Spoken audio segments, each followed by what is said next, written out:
guys, it's Leanne here. I'm going to talk about the class activities 2A and 2B really quickly. I'm not going to go into too much with the class activities, but this should help you after you've gone through them yourself. So in class activity 2A, we're talking about that idea of our definition of fractions and why we use that instead of using the idea out of to define a fraction. And so A over B, what we're not going to say is A out of B, because that's, of course it's a really common way of defining fractions, but let's talk about the limitations here. So 4/3, I've drawn a picture to help explain this.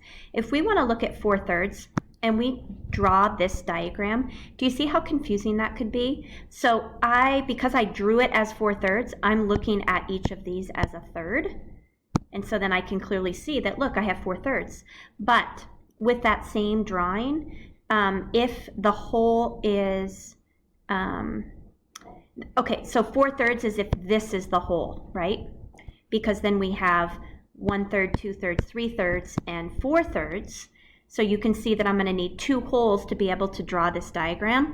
But if I wanted to say that this whole thing is the whole, then somebody might look at that and say that that's 4/6. So we don't want to use the out of. We want to use the number of copies and the size of the part. So this means we have 4 copies of 1/3. And then now we can clearly see, oh yeah, it has to be this. I have 4 copies of 1/3. I'm just going to talk about the first couple here, but hopefully you go through all of them on your own. You're using the definition of fraction to help you describe these fractions. So how would we describe a third of the unit amount? So we would describe that as, all right, it's going to take 3 copies of the 1/3 to make the whole. Think of it that way. And then with 2/3, I want you guys to think about that would mean that there are 2 parts and each part is a third of the whole. So we have 2 copies and each of the copies is a third of the whole. All right. Number 3, all these we had to draw the unit given the fraction amount. So if what's given to us is a fifth, then I'm going to draw 4 more equal sized pieces to show that now I have 5 1/5 pieces for one whole. Notice how I used our definition of fraction in my explanation there. Here they're giving us 3/5, so I know if I partition that into 3 equal parts that I have 3 1/5 right here, and I'm going to need 2 more 1/5, so I will have a whole which is 5 1/5. This one, 4/9 pounds, so I partitioned what was given to us into 4 parts, so now I have 4 1/9. Each of these would represent 1/9. So I have 4 1/9, and then here I'm going to have 4 more 1/9. So now I have 8 9ths plus 1 more 9th would give me 9 9ths, 9 1/9, which is my whole. And then the last one, 6/5 of a kilogram of sugar. So I partitioned that into 6 pieces. I know 5/5, or 5 of those pieces would be the whole. So this would be our whole, 5 1/5. And so then this little guy on the side is going to be 1/5. So for the total of 6 pieces of 1/5. Number 4, you're going to discuss how a 3 in the numerator of a fraction is like 3, a digit 3 in the numerator, 3, like whatever. These could be n's or x's, whatever. This is kind of a weird question, but it's just this idea behind our unit amounts that we're looking at. It's kind of this intuitive idea about how fractions work in terms of our unit amount. All right, so I hope you did number 1 with your paper and that was fun for you. Let's talk about number 2. Benton used 3/4 of a cup of butter to make a batch of cookie dough. You're going to notice that I'm using lots of math diagrams, and that will never ever serve you wrong when you're in the classroom. Math diagrams are so helpful for kids. Majority of kids are visual learners, definitely until they get up into the upper grades like ages 12 and 13, where some of the other modalities start to take over, but you really want to lean on your math diagrams to help explain and understand some of these concepts. So Benton used 3/4 of a cup of butter to make a batch of cookies. So I actually showed that, and I colored in the 3/4 of a cup of butter.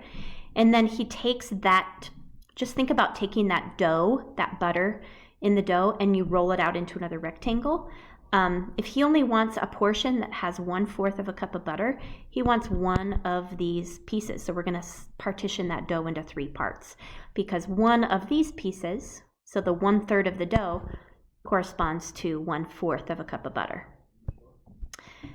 These are really fun if you guys had the actual pattern blocks in front of you, and I so wish you did, but I'm going to try so hard to draw them for you. Hopefully you did the same. So in 3A, the yellow hexagon is 2/3 of the area of some design, and you had to draw the whole design. And so if the yellow hexagon is 2/3, then if I cut it in half, then each of these halves are 1/3. And so for the whole, I would need one more of these like trapezoid. So then now that whole thing would be the whole drawing.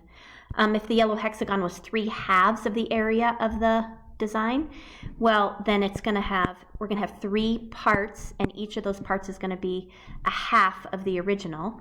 So I divided up the yellow hexagon into parallelograms or rhombuses there, or that's what I tried to do. And each one would be a half, because, and you might be thinking, how could you have 3 halves? Well, that's what we're showing. We're showing that the yellow hexagon is 3/2 of the original design. So the original design is this. It's the one whole, 2 of those halves together. What if the yellow hexagon is 6/10 of the area of another design?